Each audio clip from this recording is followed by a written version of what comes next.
How do you get out of the friend zone with a man?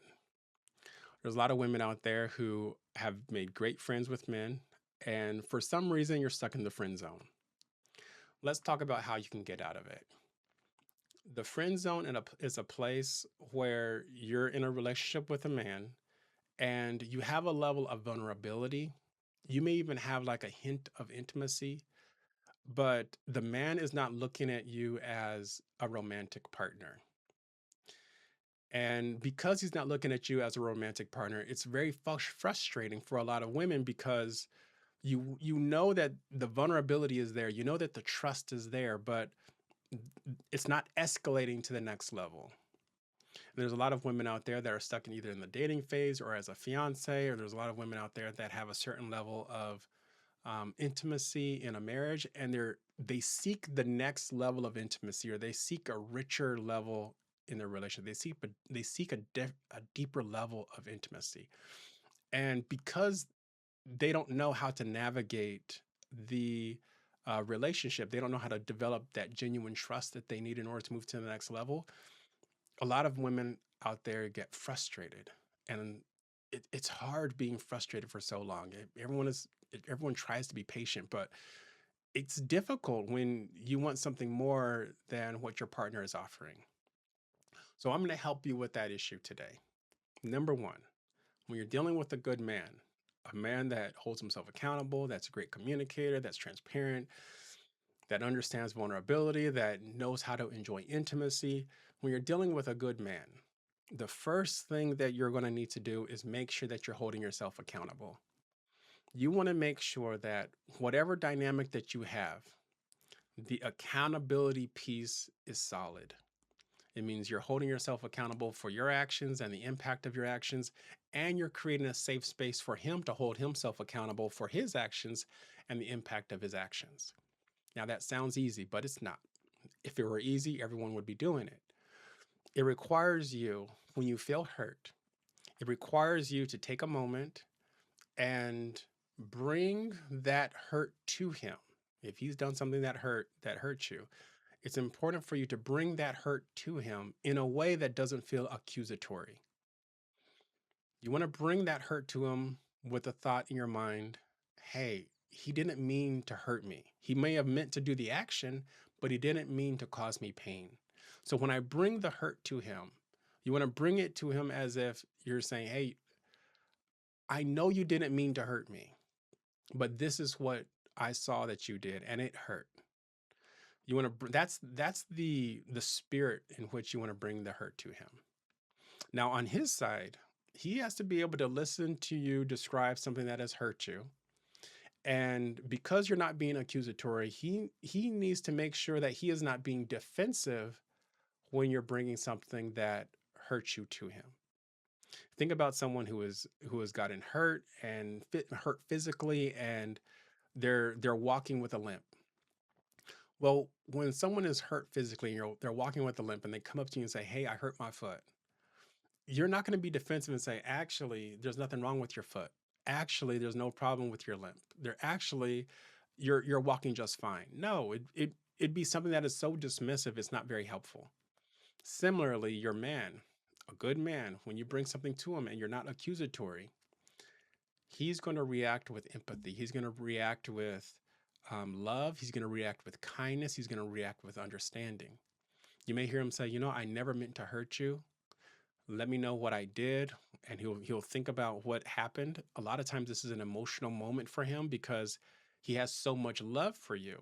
And he has so much care for you that to know that he's done something to hurt someone that he loves, a lot of times that is an emotional moment for a man. And that right there, it takes some time to get over. It takes some time to adjust his emotions to realize that his own actions hurt something that he loves. So when you bring something to him and you're not accusatory, give him some space to digest what you just said. And then when he digests what you just said, he's going to come back with either an apology. He's going to come back with, hey, this is the next step I'm going to do it in order to make sure that this doesn't happen again, because obviously I love you and I don't want to hurt you. And if what I did hurt you, I want to make sure that I'm not doing that. The same thing works in his case. If you do something that hurts him, you want to make sure that in the relationship, you provide a space for him to bring something to you. He's not going to be accusatory, but bring something to you, and you're able to embrace him when he's hurt. You want to be able to embrace that situation with love, with kindness, and with empathy, and with patience, and with understanding. You want to be able to show in the relationship and demonstrate in the relationship that, you know what, you can bring something to me that hurts you, and I'm not going to be defensive. This is how a couple can establish a place of accountability in a relationship, which is the foundation of building a relationship based on genuine trust. The next step is communication. When you think about getting out of the friend zone, you want to make sure that you're clearly communicating the thoughts and feelings and emotions that you have inside. And you also want to provide a safe space for your man to also communicate his thoughts, feelings, and his emotions that he has inside. If you need to take some time away, go to a coffee shop, go somewhere quiet, but provide an opportunity for you as a couple or a future couple, provide an opportunity free of distractions that you all can communicate clearly. It's more than just making sure that he understands what you're thinking. You also need to create a safe space for him to share what he's thinking. Remember, there's multiple types of communication. It's not just verbal. You can also communicate with your eyes. You can communicate with your hands. You can communicate with the clothes that you wear. You can communicate with your feet and the way you stand. You can communicate with your posture. You can communicate with the expressions on your face. There's a lot of ways that you can communicate.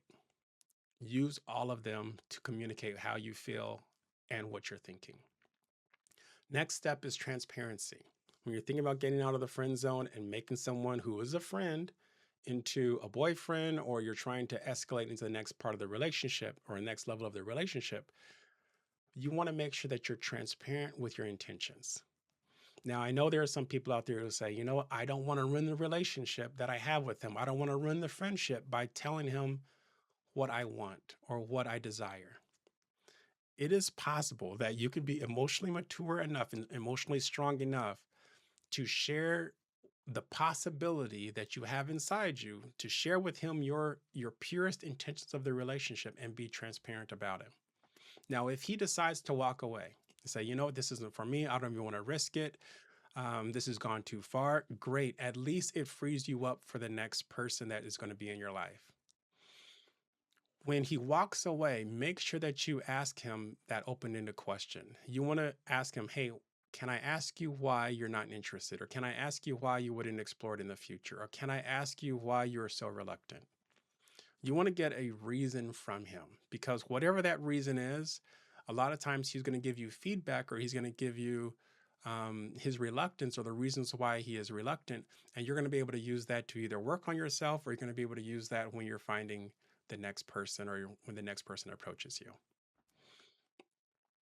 Make sure that you're transparent and you give him an opportunity to be transparent.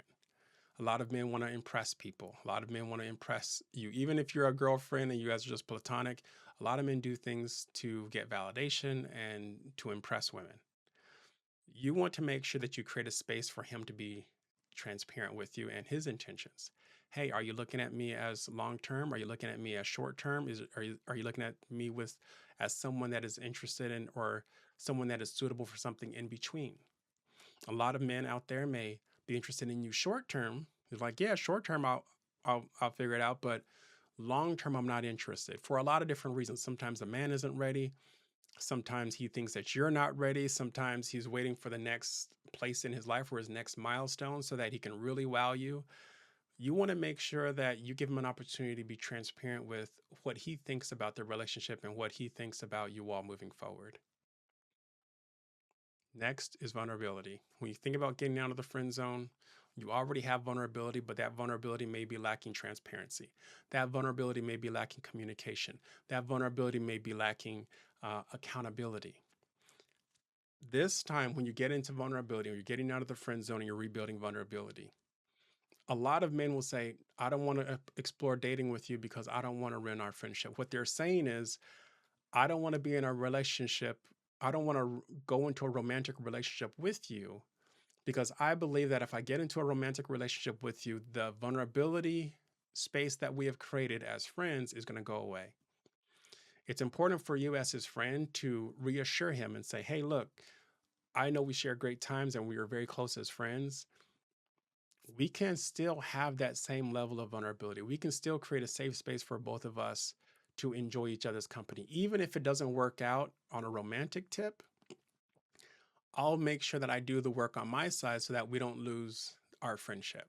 It's going to take work. A lot of times, if you get into a romantic relationship with someone and it doesn't work out, a lot of times those romantic feelings get hurt. But underneath those romantic feelings, underneath that level of intimacy that you're able to achieve as romantic partners, there's still that safe space that you have created where both of you all still feel vulnerable or feel safe being vulnerable. You don't have to throw away your entire relationship, your entire friendship just because you broke up romantically. Just because you don't have that level of intimacy, you can still have that foundation of friendship if you choose well.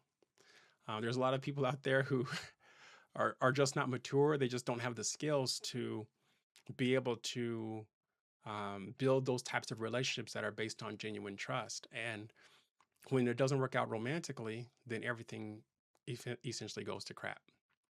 It doesn't have to be like that. Reassure him that if you all do decide to date, he's still going to have, and it doesn't work out, he'll still have a good friend in you. Last is intimacy. When you're getting out of the friend zone and he's a great guy and you're trying to work your way out of the friend zone, intimacy is very important. This is the part that is often left off of a relationship that is stuck in the friend zone. Now, because intimacy is one of the things that is left off, a lot of times as you approach the conversation or you approach intimacy with the man that you're in a relationship with, that the man that you're friends with, you want to take it in small doses. You don't want to jump right into the heaviest form of physical intimacy. You want to start off with more like a hug or a kiss or holding hands. You want to start off with something slow and progressively grow the intimacy. Same thing with mental intimacy or emotional intimacy. You want to start off with small little instances and then eventually work your way up to more higher levels and more intense levels of emotional and mental and spiritual intimacy. I would avoid any grand gestures. um, Growing up, they used to say about relationships, hey, too thick, don't stick. Meaning, if you put it on too much, too fast, it doesn't help the relationship grow stronger. It actually makes it weaker. If you jump into high levels of physical intimacy, like bedroom intimacy, if you jump into high levels of mental and emotional intimacy, you may think that, hey, I'm ripping the band-aid off and I'm just being very, very intimate with this person and this is how I'm going to do it. I'm just going to rip the band-aid off and go with it. He may meet you right there where you are in that level of intimacy. However, once he experiences that level of intimacy with you, there's going to be this period where he draws away. And it's not going to make a lot of sense to you. And you're like, why did he draw away? Well, a lot of men, good men, when they're making a long-term decision, they make the decision over time. And then once they think about it, once they analyze it, once they make their decision, then the decision has been made and then he's committed to you. So during that period of time, if you took time of there's no intimacy and then all of a sudden you jump right into really heavy intimacy, that averages out over a long period of time. And that high level of intimacy, he'll check it, but it's not something that is consistent in your relationship. So don't expect him just because, oh, I was very intimate with him and I did X, Y, and Z. And so now I have the commitment. No, that's not how a man makes decisions. That's not how a man will fall in love with you. A man will fall in love over a period of time where you're progressively showing him that you're creating a space for both of you all to enjoy higher and higher levels of intimacy. And then eventually you get to a point where he's like, you know what? It's been growing for the last X amount of time and it's getting better and better and better. I don't want to lose this. I want to enjoy this for the rest of my life. It's getting better and better each day, each week, each month, each year. I'm learning more and more and more about this woman. This is amazing. And then you've gotten yourself out of that friend zone.